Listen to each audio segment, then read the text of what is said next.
Good evening and welcome to Wisdom Wednesdays. I'm your host and moderator, Carol. And with me, we have Selvi, we have Venerable Tenzin, and we have Soraya. We have Kamini, Amina, and Fazana, who's very much a part of this show and helps to put this together every couple of weeks. I think we are making some headway in collecting more of the ladies for this Wisdom Wednesdays movement. And for us to grow, for us to empower everybody out there, and for us to ensure that we have women's voices at every table, at every negotiating table, we need all of you to pass the word around and get more involved in this movement. I think it's absolutely important in this time. Today we speak about resolving conflict for collaboration. And we all know and we all understand that the world is in a bit of a turmoil. Individual governments all over the world are struggling not just with the COVID situation, but also the various conflicts. And COVID has actually brought in conflict within families, sadly. You know, most families are short of money at this time. Most families have all the family members at home at this one time. Most people have lost their jobs. Some are sick, they've lost their loved ones. And therefore, I think this is an appropriate time to talk about conflict resolution and for collaboration, which is also how we move forward. I would like to move on to Venerable Tenzin. We have a slight change today, and we are going to do it in the reverse. Venerable Tenzin will talk about the root cause of all conflict and set the stage for everybody to, speak from their different points of view. Thank you. Venerable Tenzin, over to you. Please unmute your mic. Thank you. Thank you, Carol. And thank you for the opportunity, and thanks to everyone who is joining us yet again. I would like to start today's, this discussion by just recalling our intention, why this Wisdom Wednesdays exist, why the people who have been joining us, and if you have joined us today, let's take just a couple of seconds to set an intention of why we are spending this valuable time together. And it is for us to benefit ourselves by learning new skills, to finding inspiration from one another, renewing our vow, if you like, our pledge to be the best version of ourselves, and to help others as much as we can. So I'm going to be just talking briefly about what conflict is and what the root cause of it, is. When you look at what conflict is basically a clash of ideas or any kind of disagreement. And when you look at why this disagreement or clash happens, is invariably because we come into a discussion or interaction thinking that I am the most important person. We have this, what the Buddhists call self-cherishing, this very, the idea and attitude that I'm the center of everything, my world, and I matter, and everyone else is second to me.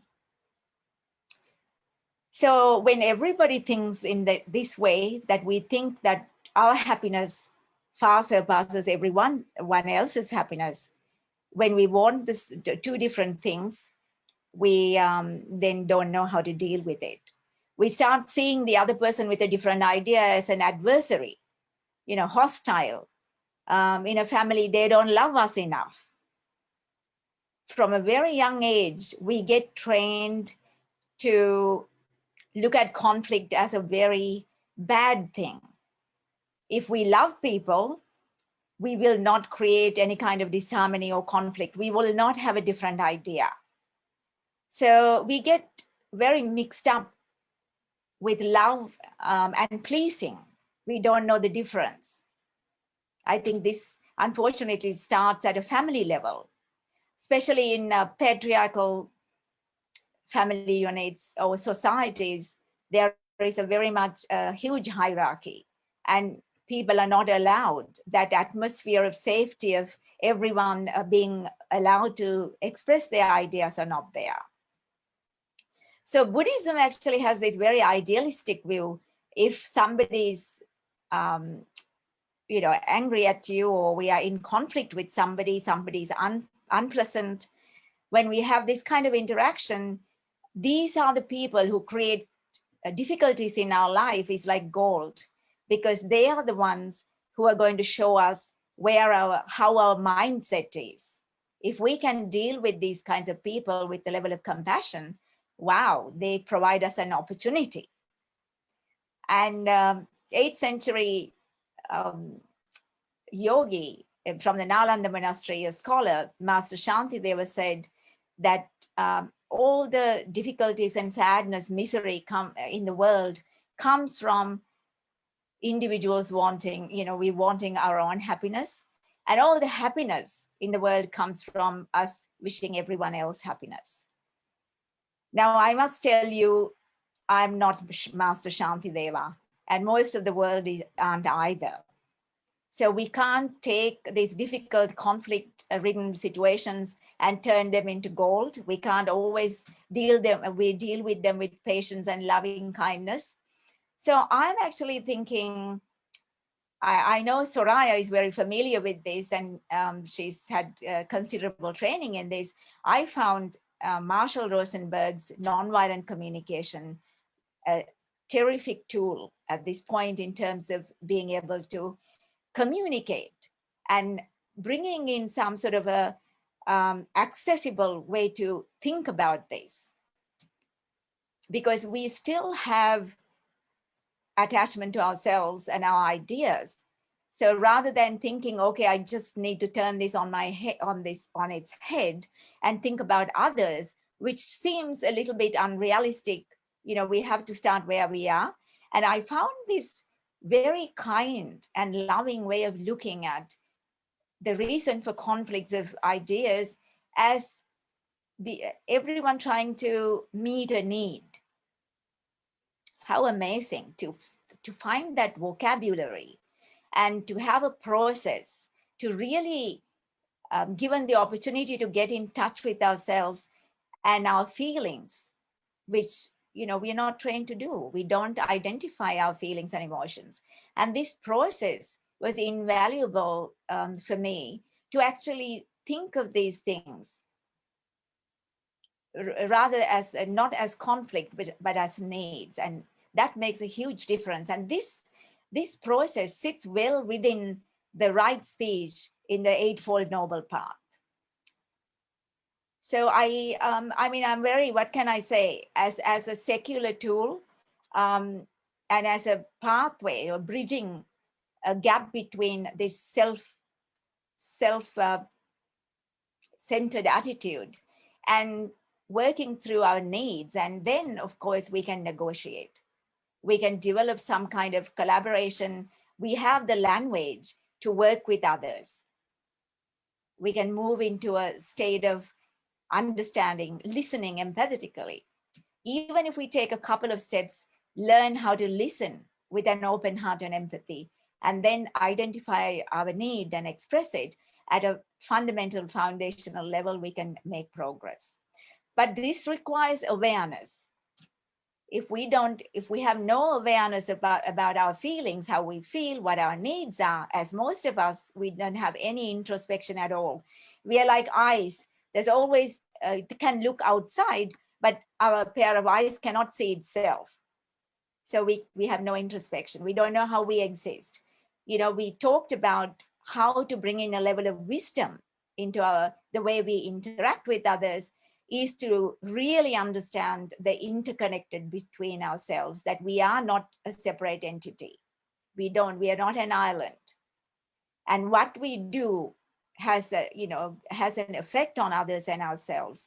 So what has actually been another valuable thing for me to understand is believing in the consequences of our actions. So if we create conflict that actually we are going to be the recipient of these results of conflict, whether it's at a disharmony at home or workplace or world in our society. And it also helped me when I am in the mood to blame politicians, the rest of the world, greedy corporations. I actually turn to the Buddhist idea that everything that happens in a conflict, all the unpleasant experiences are the result and the fruition of my past actions. That was a huge wake-up call. So whatever hurt that others are causing, the politicians and the corporations and everyone else, the greedy people out there that we always blame, they are merely the conditioning of the ripening result so that I can actually experience what I have sowed in the past. I think every faith has this concept of sowing what we reap. Whether we can, unfortunately, we can't remember past lives. So we have a belief in that things existed before, but we can apply this principle to this life and closely examine whether there's some truth in this or not.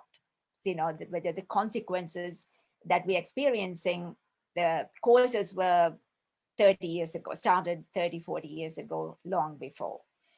So these are the kind of things that has helped for me to consider in terms of why we need to collaborate, what kind of a world we want to create, and why we should make an effort to do that. So at the end, if we still have time, we can look into developing awareness and introspection. We need to be mindful about what comes up for us. And we can do a little meditation to develop this quality, because it's not an innate thing.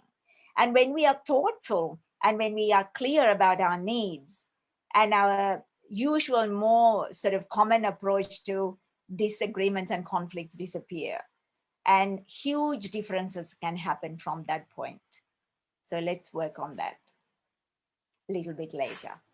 So thank you, because Venerable Tenzin, sometimes I say this, maybe when you elect a politician, then I think maybe you deserve what they do in a way, because you have chosen them to take action on your behalf.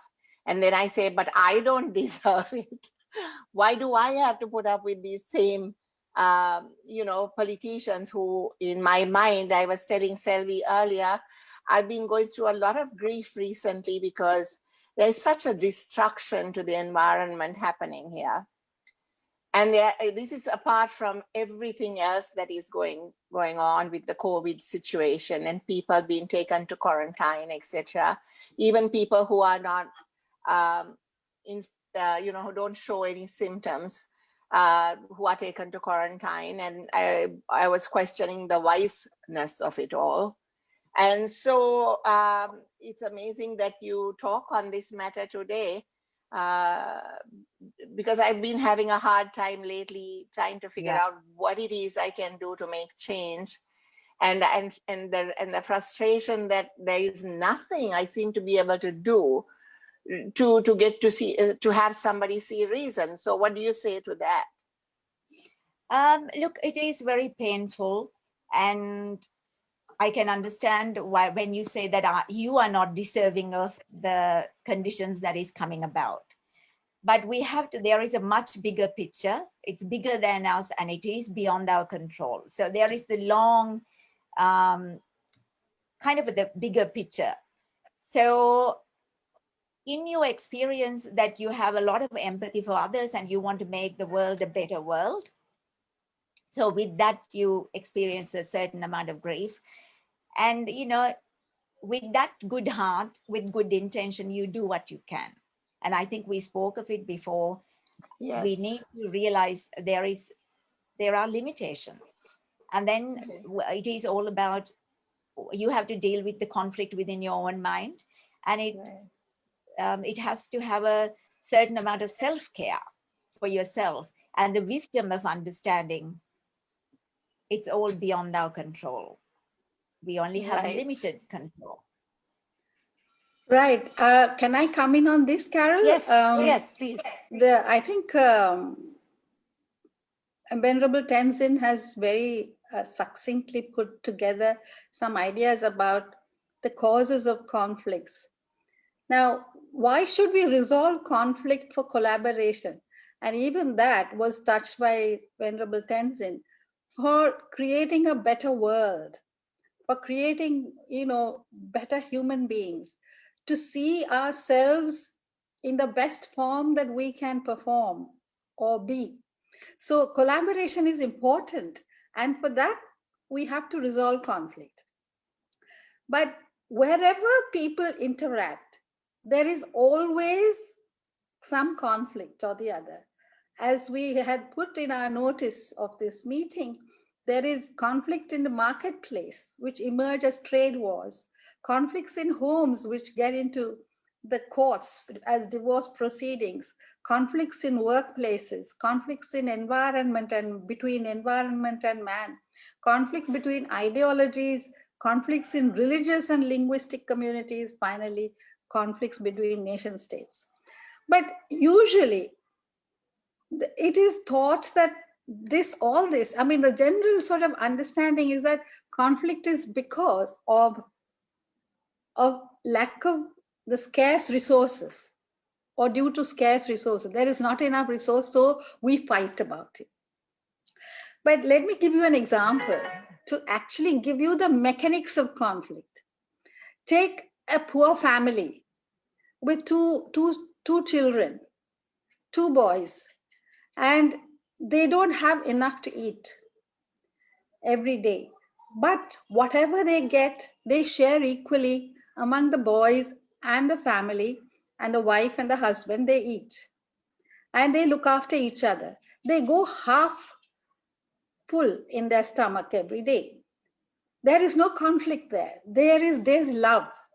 Resources are scarce, but they care for each other and they feed each other, although they eat only half their bellies full of food. But just imagine that the husband or the father or the mother becomes partial, and whatever food she has, she gives it to her eldest son because he is her favorite, and the younger son gets less. It's the same amount of food. The way she distributes that food between the two boys, that creates conflict. Immediately, the younger boy starts resenting the older boy, and then it becomes a continuous process of enmity, aggression, anger, and the whole thing starts. Why the Yeah. conflict? Why the conflict? Because of the partiality, of the discrimination, not because of the lack of resources. It's the same amount of food. When she shared it equally with love among the two sons, there was nothing wrong with that family unit. Everybody was happy. They were looking after each other and they would feed each other even. Okay, you have it because you worked hard. I'll take less. They would honestly share it that way. But as soon as the discrimination starts, the whole thing begins. So we are looking at it here as a process whereby it's not the lack of resources, but the way how people deal with the resources. So it's very Yes. important that we become aware of this process. Thank you, Selvi. I think I have told you guys before that, in my family of 9 children, everything was shared. And if you complain to your mother and said, that's not enough to go around, she'd say, you can even share an olive 7 ways or 9 ways or whatever. And so that we got stuck with this in our head that you have to share. And I think when you learn to share, you fight less, as you rightly said. We'll And get back to this as a further discussion. Yeah, Soraya, go ahead. I also just want to add, so many powerful, valuable things came up in this discussion so far. We just scraped the barrel, the tip of the iceberg. When we talk about compassion, that is lacking in this world, and it is a simple decision. And then your childhood, and what has happened there are two issues we have to be very mindful as we move forward in how to resolve conflict, Carol? That's very true. And it's very, very important, Soraya, in this time that people take note that, we have come to a juncture where you cannot be the silent observer, as you often say, Soraya. If you are a silent observer, you are not living to your full potential either. So on that, Soraya is going to talk us about, teaching peace to children to change this culture of division. Go ahead. Thank you, Carol.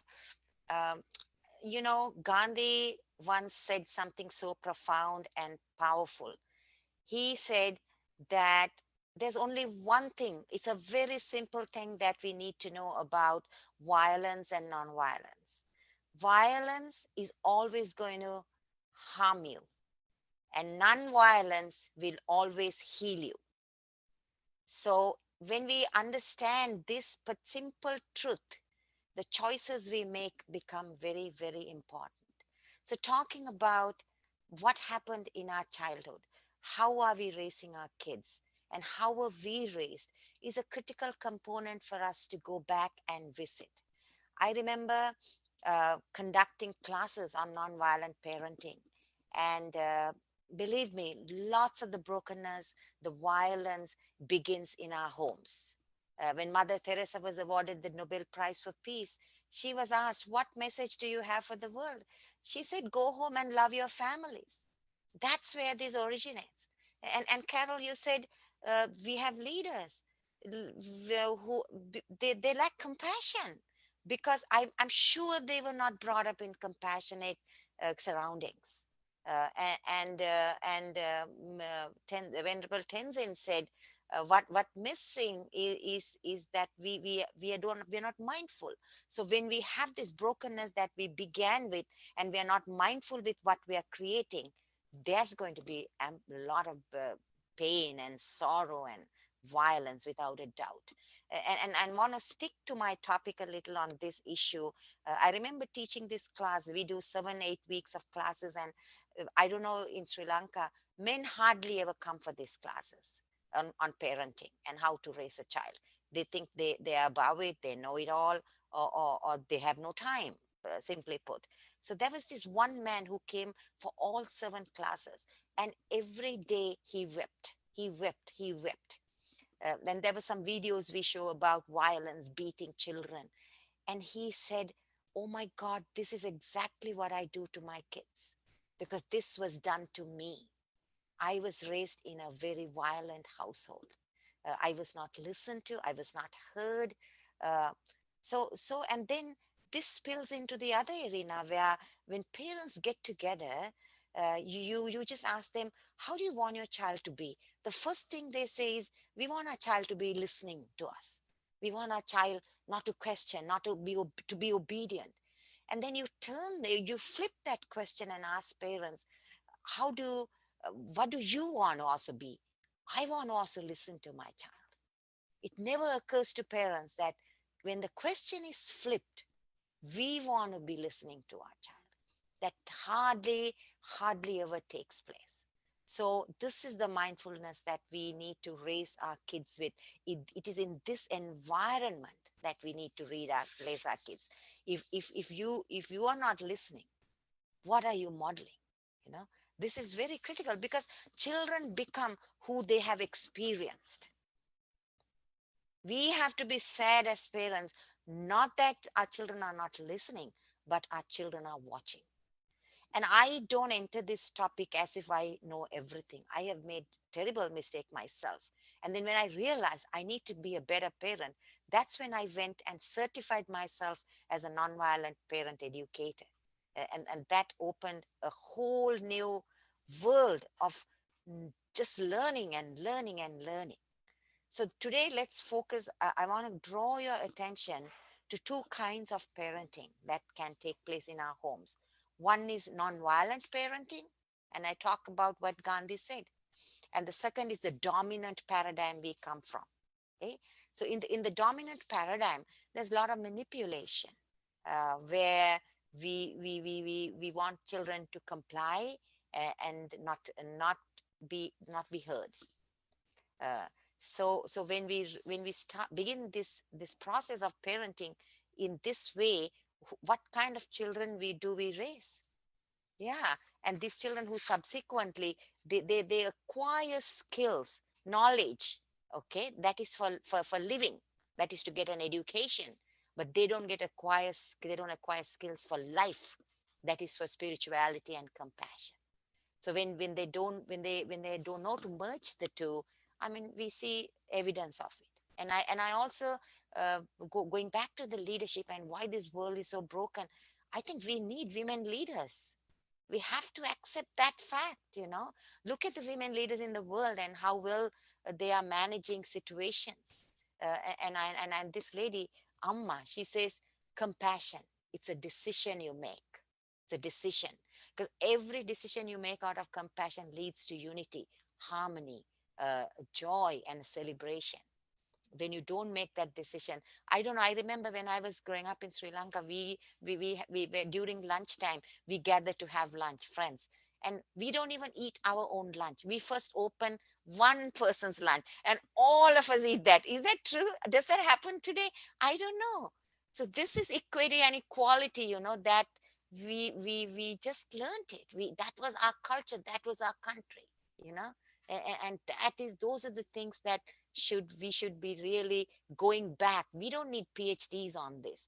Lead with the heart.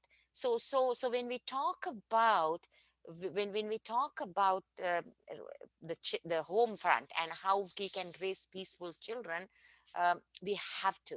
This is an imperative. And if parents are listening at this time, I want to say, reflect on your own childhood experience. How was it? What were the challenges? Where were the brokenness? We have to take an inventory. Otherwise we are not going to fix this next generation. For instance, this is a small grid we always share. It has 4 segments. Let's talk about anger. So first you have to ask, when you were a child, how did your adults express their anger?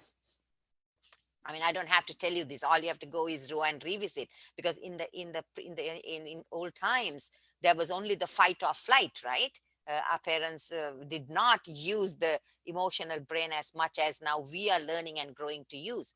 So it was a fight or a flight. And then, how did you react to this? How did it affect you? I mean, I'm sure it broke you. I'm sure it made you sad. I'm sure it made you so vulnerable. And then the question to ask, my friends, is very simple. How do you express anger now? And you will see, without any reservations, you are expressing anger the way your parents expressed anger. Yeah, you will be doing that. There's no magic formula to this. This is how you will raise your child. And raising children is actually such an enormous task. People keep asking, are you married? Oh, why are you not have a child? When are you going to have a child? Those are good questions. But there was a time I thought I have to lobby for parenting education to be made it mandatory law, because we all break our children so much, and all their life they try to fix it. So if we have a bad leader, show compassion, because he came from a broken family, from broken elements of his family, and we all do. So when you reflect on understanding the brain development of the child, only 25% of the brain is developed. So as parents, we are sculptors. We can really mold and guide our children. Uh, so uh, so what else can I say? The human brain that is met with love, this is a fact. And Robin Greil, a famous parenting educator, says the human brain that is met with love and empathy in the critical years cannot and will not grow to choose violence or selfish love. So in those critical times, we have to do this. And I said that we will really reinvent the wheel in the way we parent, because we become parents without conscious ownership or deliberate choice. We become parents. Childhood informs our parenting. This is what my mom and dad did. And Carol, you quote such beautiful things. Sharing an olive, seems like this was a story that was put into your head over and over and over again. Imagine a reverse story. Well, you don't need to share. If they want, let them find it. Imagine if that story was today, you would have arrived at a different place, right? So for us to understand that these stories begin in our homes. So let us really go back and repair the ruptures. We are all not perfect. We all have made mistakes as parents. So go back and see how you are showing up today. So this requires a level of mindfulness, daily monitoring, daily writing down, okay, today didn't work for me, and these are the things that can work, that I should make work. So I'm sure I have exceeded my time, Carol. I will stop now. So let and then, having done all of that, if we don't build emotional literacy, as Venerable Tenzin said, nonviolent communication, to teach our children not to judge, blame, and shame, but learn to make observations. If your friend has eaten the last slice of pizza, don't say, my friend is greedy and unconsiderate. Just say, my friend has eaten the last 3 slices of pizza and I'm hungry. That stop it there. When we learn to make these judgments, we just build and build and build on these judgments, and there's no limit to these judgments. So and that's something we all have to work on, and we have to understand and ask our children, how did you feel, what do you need? It is not always about fixing a problem. Your child comes and says, mommy, I'm tired, I feel so tired today. uh, and if you say, I told you to sleep early, you should have. They're trying to fix it.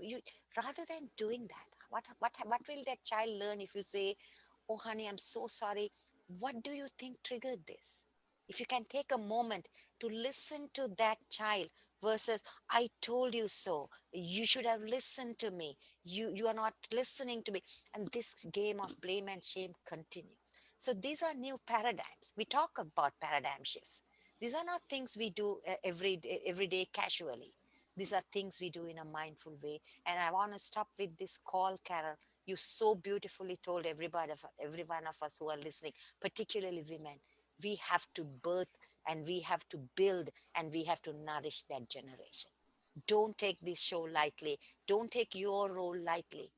We have to heal this world, particularly Sri Lanka. It is so irreparably broken. It breaks my heart. Because why is it so? Not because we lack empathy. We have not found it. It's just here.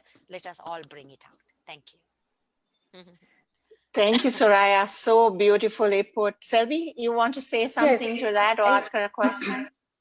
Soraya, that was so beautiful. Thank you. I'm so glad. I'm so glad you made a point about spiritual education for children. And as Dalai Lama pointed out, spiritual education for children is so important. And he said, if every 8-year-old child is taught meditation, then we can eradicate violence from this planet in one generation. Wow. I mean, it is that powerful. Spiritual education is so important for children. So I think I'm so glad you emphasized on this point. And coming to what Carol was saying about dividing the olive between 9 people, and it was just that kind of approach her mother took, that kind of culture in her family, that we see that family even sharing even today, that togetherness. I know that they are very close to each other. They help each other. I remember Carol, how disturbed and upset she was when some things happened to her sister's husband in Africa. That kind of a thing happens only if a mother can bring up the children in a way that they feel that togetherness. And that comes with sharing equally. I like to just point that out. Right. And parents, we need support groups. We need to have a group of friends, whom you can go to. Because in order to take a driver's license, we have to take a class, right? We have to pass a test. Correct. But in order to be a parent, We are You just don't need saying, anything. You know, there is no book on perfect parenting, or there is no book on parenting. I think Mother Care back in the day had this book, but you know, it's just an innate object, right? So Yeah. it can't share stories with you. It can't share experiences with you. Can tell you maybe how to do something, but that emotional quotient is missing. And you very much need that. And I think with our shows, what we are trying to do is show the fact that and this we reach out to the guys too, because I think for them to understand where we come from, this empathy women bring to the table, this ability to learn to, you know, share and discuss, and you know, unlike some who just say, you know, it's my way or the highway, right? So I think women have a huge role to play, and which is why, I mean, Soraya, you mentioned, you know, we need them at the negotiating tables, and the sooner governments understood this, and as sooner businesses understood this, I think we stand for a you know, maybe we bring that happiness quotient back, you know, to our country. And I know for a fact we had it. You know, foreigners who traveled here always said, Sri Lankans met you with this wide smile. Why? They said some of them live in shacks. And I said to some American friends, you know, you can't even find an equalizer here, because they may own 2-3 acres of land around their shack, which you don't do back there. Right? And they are happier. But they said, but they don't have a TV and they don't have a car. I said, but you know, but look at the love and look at the togetherness they have with their extended families. So it's all about bringing that kind of thinking back. And what Soraya said so beautifully about nourishing the children, I think they are our future. And if we have failed miserably, whether it's in our generation or the generation after us, then we must ensure that we do something to ensure that the next generations come with this kind of thinking that our parents taught us, all of us here, you know? Repair the So rupture. anyway, Repair the exactly, rupture. to We all prepare make mistakes. Yeah. somewhere we have failed miserably between the time we were children to today. There's been something that changed there was a huge paradigm shift to a negative side. So we need to work to bring it back to where we were. And that, you know, I'd like to continue, if you don't mind. You know, my mom always, another thing she said was, never let the sun go down on your arguments. Oh. And this is something I heard from her, from my mother growing up. Of course, easier said than done. We would sit around the dining table, all 9 children, and we would discuss whatever subject it was, and we would disagree, some of us. But the point was, when you left the table and before you went to sleep, you patched it up. And you know, it's not that we as a family don't have our disagreements now.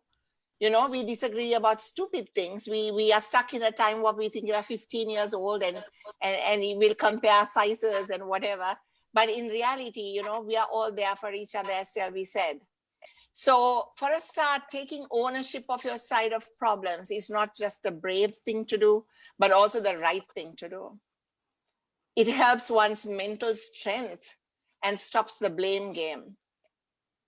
We all have and will continue to face problems in life, right? Conflicts, and that's part of life. But it's how we deal with these problems that is important. And how we deal with it can determine whether we resolve issues or continue to win cheap points. You know, sometimes you're in an argument just to win those cheap points. But then basically what you do is you win the battle, but you lose the war in the long run, because you create a disharmony within that argument. So quite often in an argument with a spouse or family member, we don't accept that we too play a part in an argument. After all, we need at least 2 people to argue.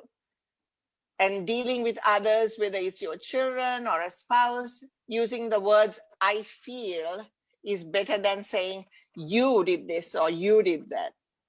Because it's easier to take this language into use when one has accepted one's role in an argument, right? If you haven't accepted it, then you wouldn't say that, right? You would always say you. So resolving conflict is not difficult when there is mutual respect. and start from that point of respect for one another. You can agree a lot of the time and energy is spent either denying one's own role exists or making excuses or even feeling sorry for ourselves, right? Which could have been spent in being proactively tackling the problem head on. This obviously isn't done on purpose, but it's easy to fall into. And sometimes we avoid and run away from problems too, as if pushing away the problem would be easier. However, things may end up better if we took the responsibility to do something about it early. And when one takes responsibility, we are much more confident in our ability to deal with each other. We need to make the other feel this is a win-win situation in a debate, right? We don't need to win every argument. Think things through when problems rise. Often problems aren't dealt with well because people rush and try to find a solution quickly. And this is easy to do when a problem seems big or urgent. However, in most cases, it is worth taking the time to actually be clear on what the problem is and evaluate it before going about solving it, right? We just rush into it. So we use language that is confrontational or aggressive. Even in companies, you find, people, instead of using motivation, they use conflict as a creative tool or fuel to get better performances instead of, and I think that's dehumanizing and demotivating in a way. So I think explain your point of view, let them explain theirs, perhaps you will find common ground. And this is even in a family situation, even with your children, right? We are the only ones with the power to do something about a situation. And we can choose to drag on a disagreement or even agree to disagree and end one even. So this fosters mutual respect as both sides are brought into solution and the opposing party feels heard. And when you walk away from that argument, you shouldn't feel like one person won the whole battle and the other one, was hard done by. But if you walk away with a win-win situation, you can resolve some things. So this in itself is healing, I think, to do that and to show that mutual respect. Yeah, I mean, that's what I think, in a family situation, whether it's with your spouse or whether it's with your children. We need to accept responsibility for our part in a role of an argument or whatever. One person can't obviously argue alone. So respect, very important for resolution, right? Yeah, I mean, that's my wit on the subject. Shall we, would you like to move on to Selvi? Because I'm sure Selvi has some interesting things to say. Selvi, resolving conflict between linguistics and religion, communities, how does one even move and evolve, over to you, Selvi. Thank you, Carol. This is a very difficult topic. I don't think I have all the answers, and I don't think anybody does. But let us look at it in a way that we can apply it in our own lives. Like Martin Luther King said, man must evolve a method to resolve conflict which rejects revenge, aggression, and retaliation. So he says you have to resolve the conflict without revenge, without aggression, without retaliation. Many people think or thought, and they continue to think so now, is that, not taking revenge, not being aggressive, not retaliating, you're being a coward. You're not acting. You are just, you're afraid of confrontation, and that you should actually act. For instance, there was a maid in my house. She stole things from my wardrobe. I just confronted her and I said, you've done this.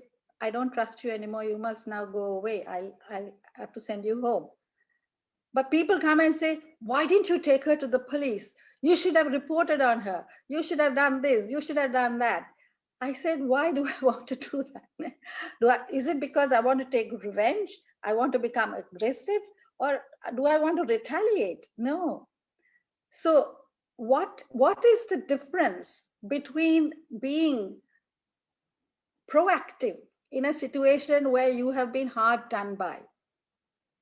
And what is the difference between a proactive method and revenge, aggression, and retaliation? I'd like to give you an example which happened some time ago. It's a real incident where there was a 9-year-old boy and his brother 6-year-old. They were both coming back from school, and the van had come. It had stopped for them to get into the van, and the van was actually the engine was running.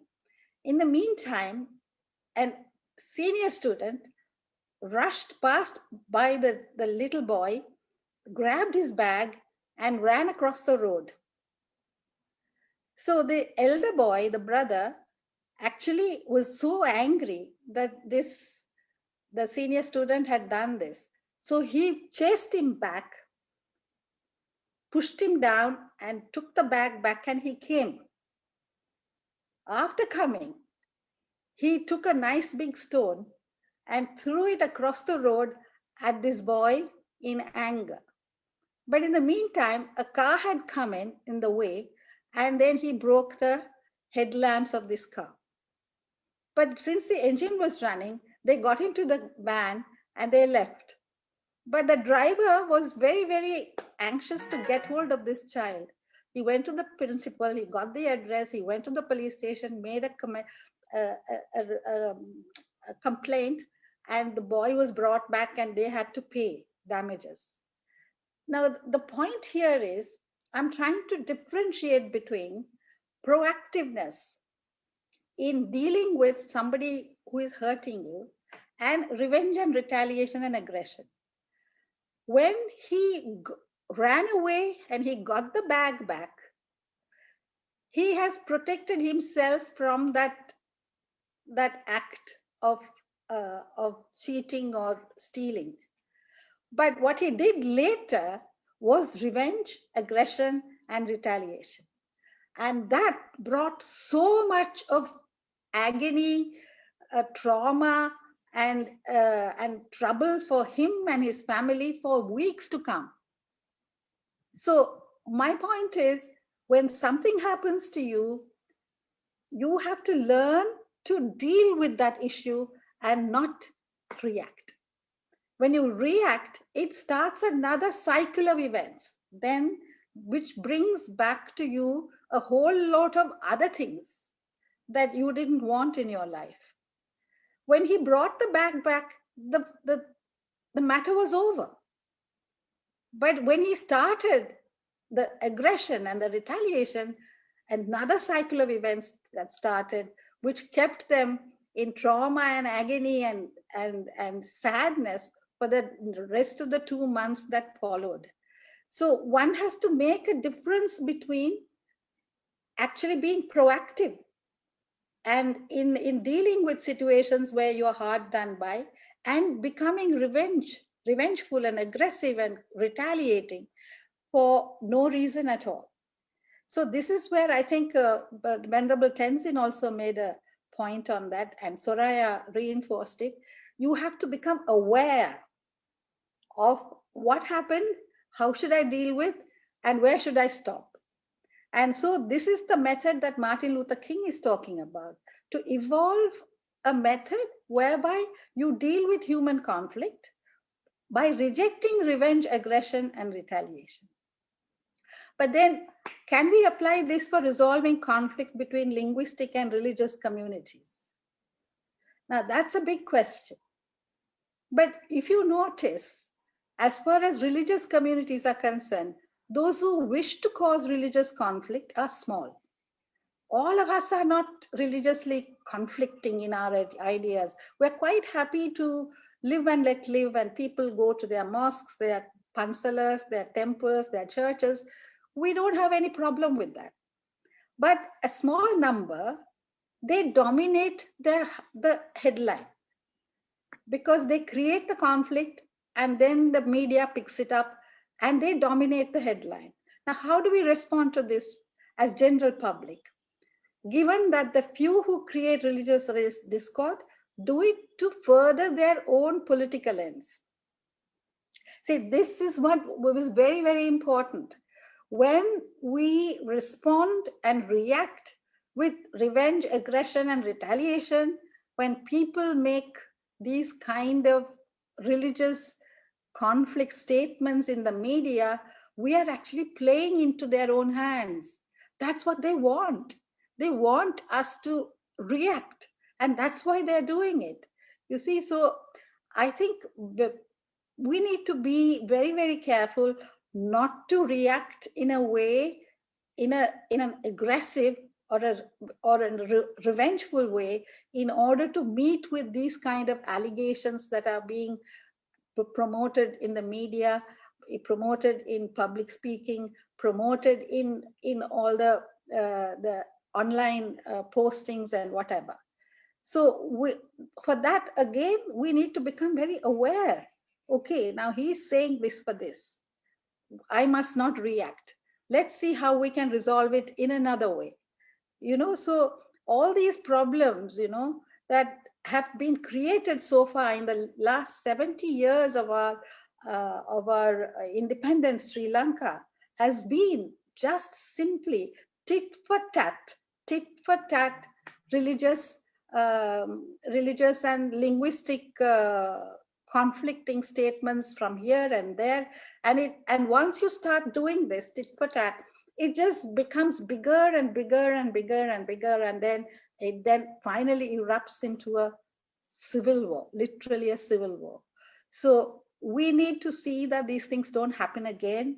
So we need to see that we don't react and we don't subscribe to their ideas of their divisions in religion and linguistic status in our country, among our communities. Thank you, Carol. I think, Selvi, when you say we need to try, most of us have given that trying to the government. It is we, you and I, right? Our communities, our families, our villages, our cities. Is that what you're calling us to do? For instance, you see that when they say that, personally, in ourselves, right? If we can maintain a certain balance, a certain equanimous state of mind, when the government, the media, or even the online posts are creating a certain emotion of anger and frustration, if we can maintain a certain balance within ourselves, then our response will be what is necessary. So that's why I say we need to be balanced, and we need to be unreactive, but be proactive. So we need to do what we need to do. It doesn't mean that we don't do what we do, but we don't have to react, because our reaction is what they want us to do. They want to see the reaction, because then they can build on that.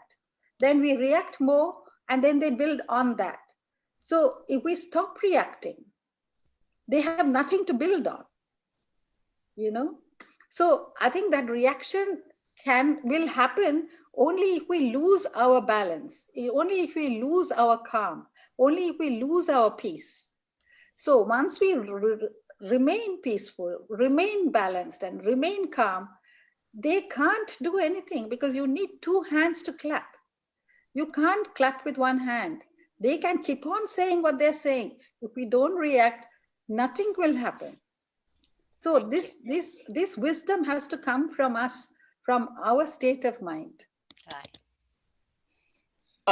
Sorry, I wanted to ask Venerable Tenzin, actually, this whole, what Selvi is talking about is, for instance, what was recent that comes to mind is the national anthem to be sung in Tamil.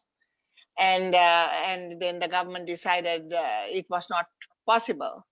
whereas the words are there and the music is there, so obviously it was used in the past.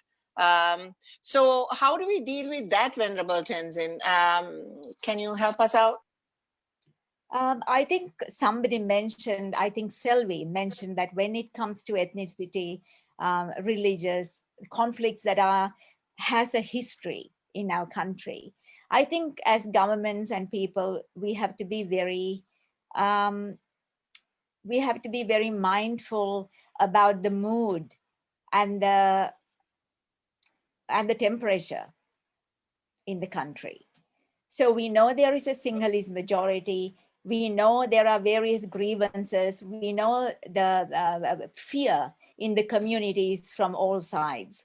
I was taking heart that the Muslim burials can now go ahead. So such a huge conflict that's been built up. These are the things that we can actually rejoice that actions can lead to a positive result. I'm not it is very hard to comment on a particular case of this Tamil national anthem because I don't know the circumstances. But I think as groups, I completely agree with Soraya that mobilizing groups of people, in response to what Selvi was talking about, where people are trying to agitate and create advantages by creating conflict, whether it's politicians or other ignorant groups, that we need to counter that.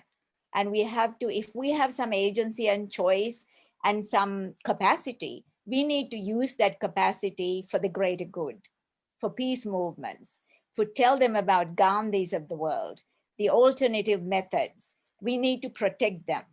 We need to give them tools. We need to teach them yoga and other meditation. We could work together to create some mindfulness and awareness movements. We need to empower them, like they're learning all the tools that are destructive. That is always there, whether it's technology or jobs where the mothers are being taken away. There's money coming in. There's what is being sold is greed. And what is being stripped is empathy, love, and care, and consideration. Thank And on you. that topic, Venerable, in Vaunia, the Tamil children sang the national anthem in Sinhalese, and the Sinhalese children sang the national anthem in Tamil. That's excellent. That is excellent. Yeah. So that's a start. Wonderful. And on that note, sorry guys, I'm just looking at the time and we are coming to the end of the hour. I would like Venerable Tenzin to do a couple of minutes of meditation before we sign off, if that's okay. Over to you. I have been, have I unmuted? Yeah. What I have been thinking is that in order to deal with, to express love and compassion for others, and we actually talked about the kinds of backgrounds that creates lack of love. We don't know if we haven't been loved, how could we possibly generate love for others? It's a learned skill. And I think where we start is by generating that love for ourselves. So I would like to take a minute to just generate some self-love. So I invite you to please make yourself comfortable whatever position you are, standing, sitting, whatever, and you can close your eyes for a second and just connect with your breath. Nothing to do especially, just know that you're breathing.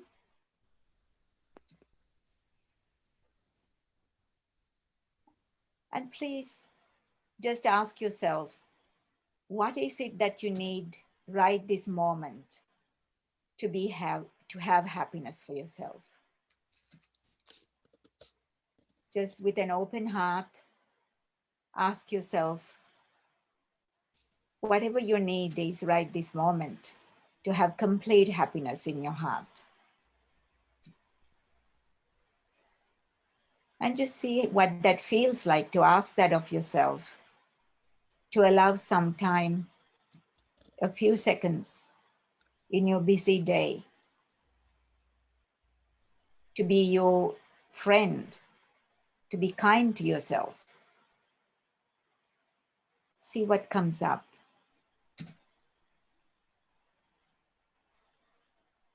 And whatever comes up, just be open to it, not pushing it away, not resisting.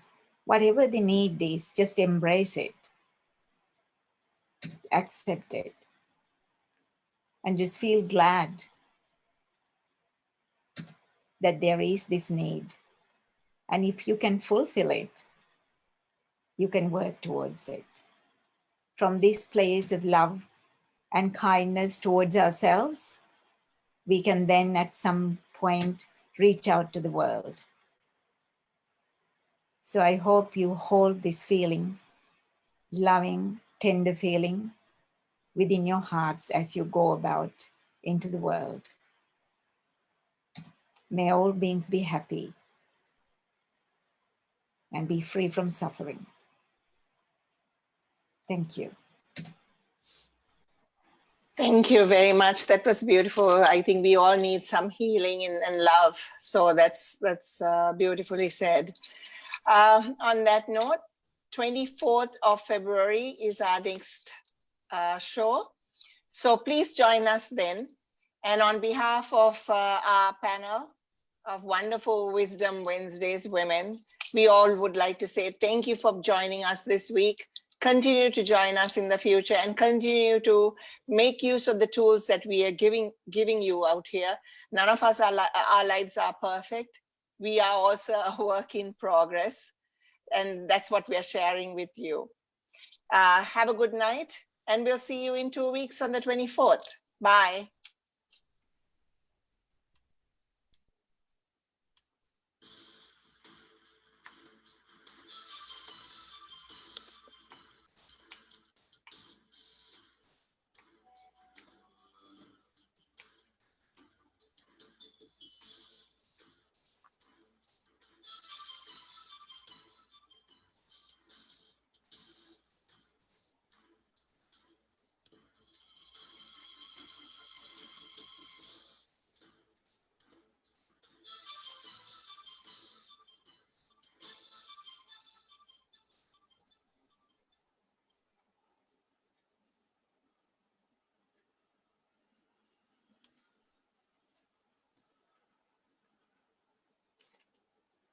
Let's leave and come back, please, ladies.